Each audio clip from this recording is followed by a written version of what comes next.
raise, and which is going to be one which I think is now time to put on a higher awareness and to explain to the House as a whole, as I don't think they have any knowledge of. I'm sorry the Noble Lord Strathclyde is not with us at the moment, because this deeply concerns him also.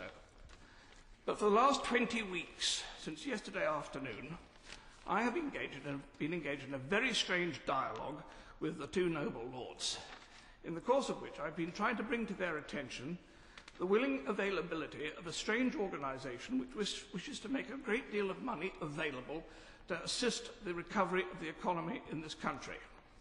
For want of a better description of their name, I'll call them Foundation X. It's not their real name, but it'll do for the moment. Foundation X was introduced to me 20 weeks ago last week by a very eminent city firm, FSA controlled, by its chairman who came to me, and its chairman said, we have this extraordinary request to assist in doing this major financial reconstruction. It's mega bucks, but we need your help to assist us in understanding whether this business is legitimate. I had the biggest put down of my life from the noble Lord Strathclyde when I told him this story first of all. He said, why you? You're not important enough to have the answer to a question like that. And he's quite right. My noble lord, I'm not important enough, but the answer to the next question was, you haven't got the experience for it. Yes, I do. I have had one of the biggest experiences in the laundry of terrorist money and of funny money that anybody's had in the city. I've handled billions of terrorist money. Not into my pocket. The biggest terrorist client I had was the IRA, and I'm pleased to say that I managed to write off more than £1 billion of their money.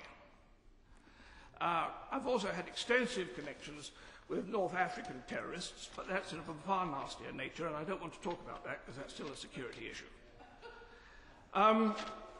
I would also hasten to add, it's no use getting the police in for me because I shall immediately call the Bank of England as my defence witness as they put me in to deal with these problems. So the point is that I was, in the course of doing this very strange activity, I got a very interesting set of phone numbers and references which I could go to for help when I needed it. And so people in the city have known that if they want to check out anything that looks at all odd, they can come to me and I can press a few phone numbers and get a reference. And so they came to me and asked me whether I would get them a reference and a clearance on Foundation X. And for 20 weeks I've been endeavouring to do so.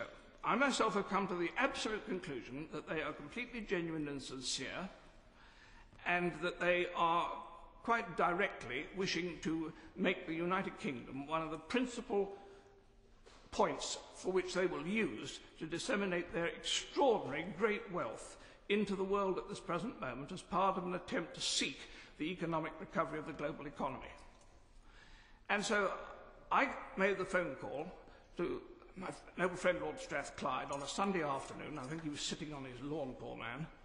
And he did the quickest ball pass I've ever seen. If England can do anything like it at Twickenham on Saturday, we have a chance against the All Blacks. And the next thing I knew, I'd got the noble Lord Sassoon on the phone instead. And he, from the outset, took the quite right, proper defensive attitude of total scepticism and said, this possibly can't be right. In the course of the following weeks, I had, first of all, the noble Lord Sassoon said, go and talk to the Bank of England. So I phoned the governor of the Bank of England and said, could he please check this out for me? And he came back after about 3 days and said, you can get lost. I'm not touching this with a barge pole. It's far too difficult. Take it back to the Treasury. So I did. And within another day, the noble Lord Sassoon had come back and said, this is rubbish. It can't possibly be right. So I said, well, I'm going to work more on it. And then I had a meeting with the noble Lord Strathclyde, and I actually bought one of the senior executives of Foundation X to meet Lord Strathclyde. I have to say that as first dates go, it was not a great success.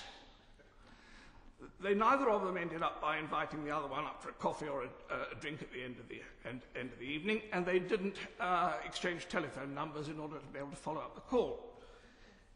In fact, I found myself between a rock and a hard place, represented by both a rock and a hard place, which were totally paranoid about each other.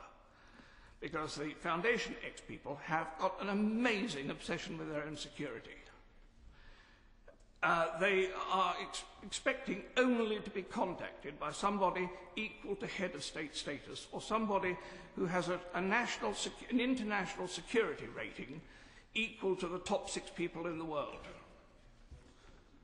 And this is such a strange situation. So both the noble Lord Sassoon and the noble Lord Strathclyde both came up with what should have been an absolute killer argument as to why this could not be true and we should forget it. Noble Lord Sassoon's argument first was that these people were offering evidence, or they claimed evidence, that they had lodged £5 billion with British banks last year. And they gave dates and they gave transfer dates and the details of these transfers. And as Noble Lord Sassoon said, if that was true, it would stick out like a sore thumb. You couldn't have £5 billion popping out of a bank account without it disrupting the balance sheet completely. But I remember that about the same time that those transfers were being made, the noble Lord Miners was indulging in his game of rearranging the deck chairs on the Titanic of the British banking community. And if he had had 3 banks at that time, which had had, say, a deficiency of £1.5 billion each, then you'd pretty well have absorbed the entire £5 billion and you wouldn't have the sore thumb stick out on this at that time because you'd have put £1.5 billion into each of 3 banks and you'd have lost the lot or absorbed the lot. That would be a logical explanation. I don't know. Noble Lord Strathclyde came up with a much different argument. He said, this cannot be right. This cannot be right because these people said at the meeting with him that they were still effectively on the gold standard from back in the 1920s, and that their entire currency holdings throughout the world, which were very large, were backed by bullion. And the noble Lord Strathclyde came back and said to me, he's had his analysts working on it, and this has to be stuff and nonsense, because he said they had come up with a figure for the amount of bullion that would have been needed to cover their currency reserves as claimed, which would be more than the entire value of bullion that had ever been mined in the history of the world. I'm sorry, but the noble Lord Strathclyde is wrong. His analysts are wrong, because what he had done was he had tapped into the sources which are available, and there is only one definitive source for the amount of bullion that has ever been taken from the Earth's crust, and that was a National Geographic magazine article 12 years ago. And whatever figure it was that they quoted was then quoted again by 6 other sites on the internet, on Google, and so everybody's quoting one original source, and there is no other confirming authority. But if you tack into the Vatican accounts of the Vatican Bank, you come up with a claim of total bullion. The noble Lord is into his 15th minute. I wonder if he could draw his remarks to a conclusion. The total value of the Vatican Bank reserves would claim to be more than the entire value of gold ever mined in the history of the world. Now, my point on all of this is that we have not proven any of this. Foundation X are saying at this present moment that they are prepared to put up the entire £5 billion for the funding and creation of the 3i recreation.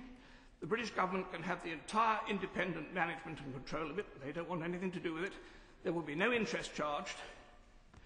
And by the way, if the British government would like it as well, if it will help, they will be prepared to put up money for funding hospitals, schools, the building of Crossrail immediately with 17 billion transfer by Christmas if requested, and all these other things. These things can be done if wished, but we have to have a senior member of the government has to accept the invitation to a phone call to the chairman of the company concerned, Foundation X, and then we can get into business. And all I'm asking is that this is too big an issue. I'm just an aging, obsessive old peer, and I'm easily dispensable, but getting to the truth is not, and we need to know what really is happening here. My lords, we must find out the truth of this situation.